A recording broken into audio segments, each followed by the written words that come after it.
practitioner of medicine should not be stating that. You come off as an apologist. What happens is that secondary care is non-functional. A basic thing like an X-ray units to diagnose early these respiratory illnesses that often leads to the mortality of these babies and extended morbidity and Doc, we're extended out care of time. is In not fact, available. we're out of time, Doc. We're out of time. We're going to have to get back to this discussion. Thank you so much for joining us, Dr. Dawes. My producers are running me off the air, so I want to thank you for joining us. I want to thank the CMO for joining us earlier as well. That is lead story for this evening. I'm Sondre Roden, and of course, right after this, we'll have the news.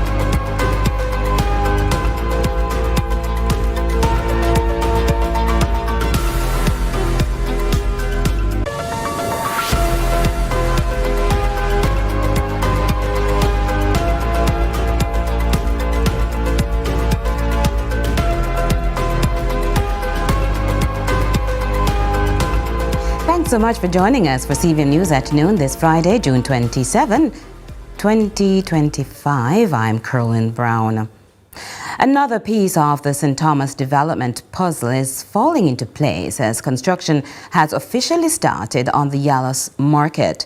After years of anticipation, cement is being poured and workmen are on location, signaling a promising start. Councillor for the Yallahs Division, John Lee, confirms work is underway, with the market set for completion by October. We'll have more on what this means for vendors and the wider development push in St. Thomas later in CVM News at 7. The Supreme Court of Jamaica has ordered the government to pay over $120 million in damages to George Williams, a mentally ill man who spent 50 years in prison without ever standing trial.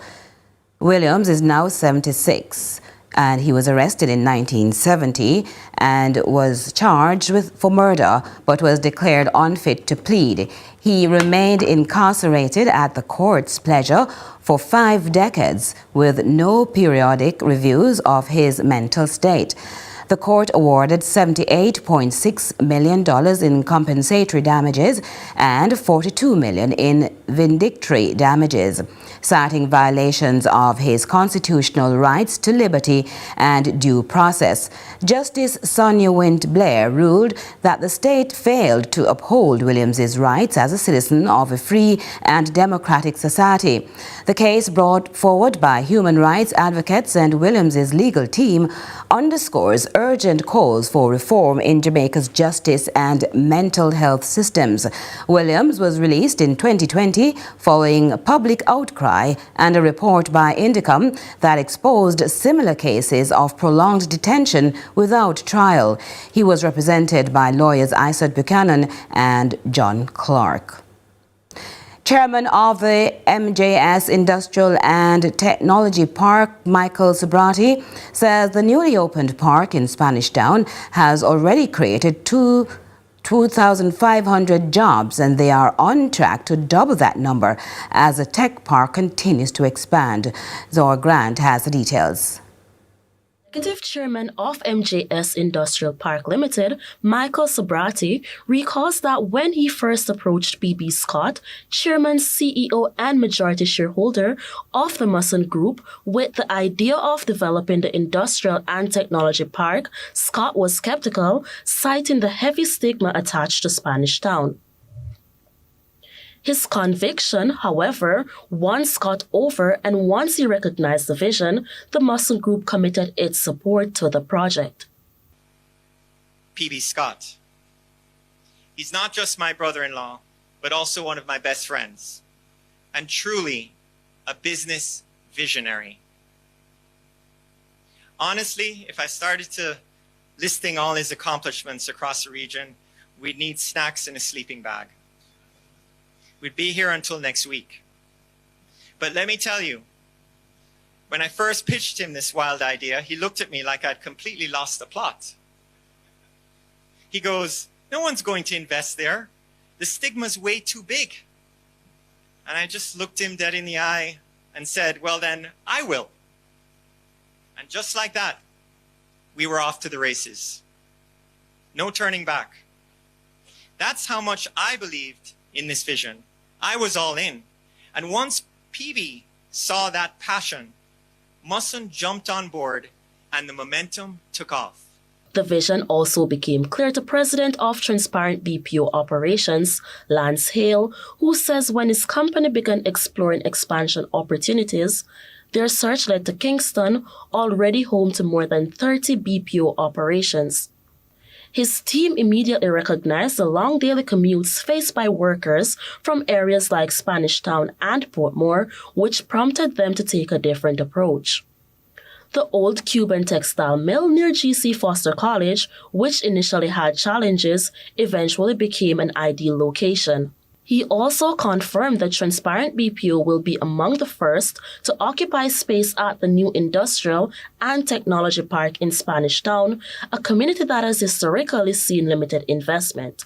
When we at Transparent BPO first began exploring global expansion opportunities, our search naturally led us to Jamaica, which has long been an established contact center outsourcing hub.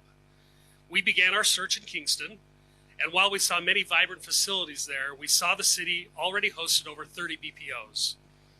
We were acutely aware of the daily commute that many talented individuals faced, having to travel long distances into Kingston from communities like Spanish Town and Portmore. We knew that for us to attract and retain the best talent, we needed a different approach from the other BPOs. It was during this exploration that our partners introduced us to an intriguing proposition, the old Cuban textile mill next to G.C. Foster College in Spanish Town. I remember that visit very well. We weren't looking at polished brochures or walking through built-out, ready-to-go spaces like in Kingston. We were climbing ladders onto the roof, surveying the landscape, seeing trees and roots growing inside of and on top of the structure. It was raw, it was challenging, but through that initial impression, we saw something truly powerful. We saw the vision that our partners at MJS had done for transforming this space, and we felt a strong conviction that it could be done. More importantly, we immediately recognized the incredible potential of this location for the very community where many of our future employees lived. We truly felt that this would be a win-win, beneficial for us as a company, and begin to transform a community that has historically seen few business opportunities. Sobrati also shares that 2,500 jobs have already been created with the launch of the tech park, and they are aiming to double that as work advances. We've created 2,800 jobs. And we'll continue with more news at noon in just a moment.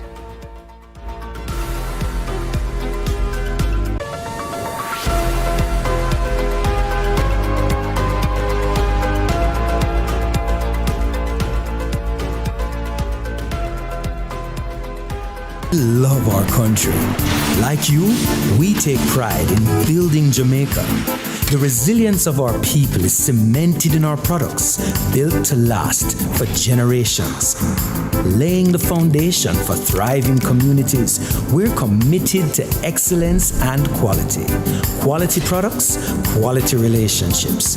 We're all proud Jamaicans, working hard, doing good, building a sustainable future for all. That same unbeatable spirit runs through us. We are made of Jamaica. Ready, tech, grow. Business is fast, easy, flexible, and costless. Oh, entrepreneurs, let's go digital. The Government of Jamaica and European Union presents Digital Jamaica Training Series. Learn how technology grows your business. Choose the right digital tool. Manage your staff, customers, and money digital. Data security and privacy. Artificial intelligence. We'll be in every parish. Apply online. www.jbdc.net. Log on fast. Digital Jamaica. Powering connectivity for MSMEs. Get tiles and get creative with your floors, walls, and all the spaces in between. Our knowledgeable sales consultants are happy to help create your beautiful finish with the latest designs in first quality porcelain, wood look, vinyl, mosaics, natural stones, and countertops. At Creative, you will get every tile you need for your residential or commercial projects. Creative Building Finishes, your one-stop shop for everything tiles. Visit our showroom at 5 Red Hills Road or call 876-929-5553. Get tiles, get creative.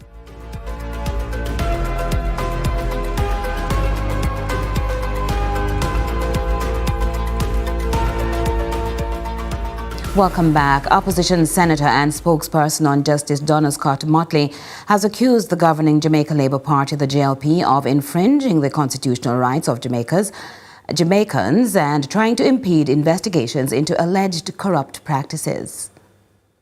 We don't want any dictatorship in this country. We want somebody who can be certified to lead us.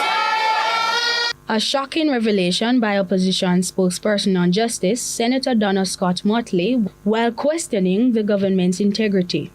Scott Motley revealed that Parliament's scheduled end date was abruptly brought forward from July 2nd to June 24. This sparked allegations of a cover-up by the opposition, as Scott Motley claims the cover-up is to facilitate a postponement before June 30. The date the Integrity Commission's report on illicit enrichment investigations involving 8 JLP members is due to be tabled. According to the senator, the law mandates the report be presented by the 30th, but the early closure could shield incriminated government ministers from scrutiny. I noticed that Parliament was scheduled to end on July 2nd. And suddenly now everything rush up and Parliament is ending on the 24th of June. You see, the Integrity Commission report, which disclosed that 8 of them were under investigation for illicit enrichment, under the law must be tabled by the 30th of June. Scott Motley further states the Jamaica Labour Party JLP disregards the people of Jamaica, citing the recent Supreme Court's ruling that the multiple states of emergencies imposed by the governing party were unconstitutional. She explained the JLP is notorious for breaking the law. And these people, all they do every day is break the Constitution. If they did listen to us as PNP, they wouldn't have broke it, so you know. Because when they were doing needs, we sat in the Senate until 1:20 Saturday morning because we were trying to correct them and to tell them that what they were doing was against the Constitution. They never listen, so what we do? We just take them to court and win it. When our leader told them that states of emergencies were illegal, they never listen. So what we do? We just take them to court and win it. She was speaking at the St. Andrew East campaign rally in Papine. Daniela McLaughlin for CVM News. Transport Minister and Member of Parliament for Portland Western, Darrell Vaz, is again demanding proof from the opposition leader he has renounced his UK citizenship. The controversial politician not only tackled that matter, but says investments in transport continue to provoke the opposition. Accused of Vazism by some in the People's National Party, the Western Portland Member of Parliament has been firing back at his critics. He now accuses the opposition of bad-mindism, a perceived vice for which he says all the JLP's wins and successes will continue to haunt them. His latest push to ensure what he considered their continued misery. Today was a lovely day. I wake up and I feel sweet whole day. Because we take off 63 JUTC bus off of the wharf and 25 school bus, the first 25. And when I see them line up, I say, I'm going to give them bus after bus after bus after bus after bus. I'm going to make them dream about bus. from now till election. He assures he doesn't follow the noise, but rather the sale in the market as he underscores achievements made under the JLP. He didn't end there though, asserting that if Mark Golding wants to secure the leadership of the country, he must first declare the proof of renunciation of his British citizenship. Up to now, we don't know Mark Golding's status of his citizenship. He took 2 years to tell us that he was a British subject. He has told us that he has renounced. We have not seen any evidence of it. Yet today, we still can't see a birth certificate. That, to me, is something that Jamaica must take note of. But the firebrand is not satisfied by what's been said and wants hard evidence the PNP president has done what he said. When somebody is seeking to be the Prime Minister of Jamaica, he must be transparent and he must be clear. And the fact of the matter, if he can't come clean to you, the Jamaican people, on that, you must decide who you are going to trust. And I say today, and make a call on Mark Golding again, now that an election is nigh, come clean and tell Jamaica your status and show us the proof. I did it. And I was just a member of parliament. You are the leader of the opposition, and you deserve no other thing than to come clean and do so. He was speaking at a recent JLP meeting in Southeast St. Anne. Appearing as a guest on CVM at Sunrise, herbal expert priest Kailash Leons highlights the powerful role food can play in healing the body. Leon says natural ingredients can strengthen the immune system, manage chronic conditions, and prevent diseases. Basically, food is defined as a substance that is therapeutic and life-enhancing. So therapeutic meaning that it's medicinal and makes your life better.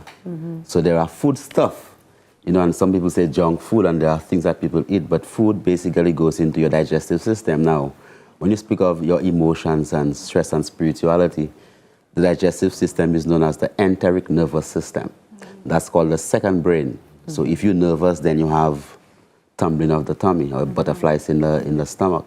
So if it is that someone is stressed, if a lion is chasing you, or you're in imminent danger, you can't eat, because the digestive system is actually locked down just because of the fight or flight mechanism. So it is intricately collaborated, because many of the herbs, like patchouli, that's an antidepressive, anti-anxiety, is one of the best herbs for the digestive system. So a client coming to me and saying, well, priest, I have ulcers in my stomach, or I have acid reflux. My first question would be, did you have a stressful day, or how has the previous month been? So it is intricately related. Turmeric is, contains a substance called curcumine, which is basically what you'd call an antibiotic, and it's also one of the main components that deals with a bacteria called H. pylori, that actually causes the main cause of what you call stomach cancer. So when you have ulcers, most times the cause of that is the H. pylori bacteria. So the turmeric containing curcumine is one of the components that actually destroys that bacteria. And knowing that curcumin it's also a blood thinner, it thins the blood, so it's assists circulation, very potent anti-inflammatory herb.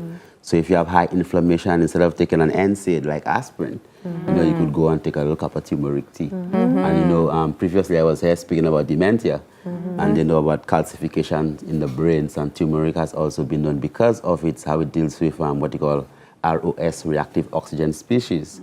It actually helps people who are suffering with dementia.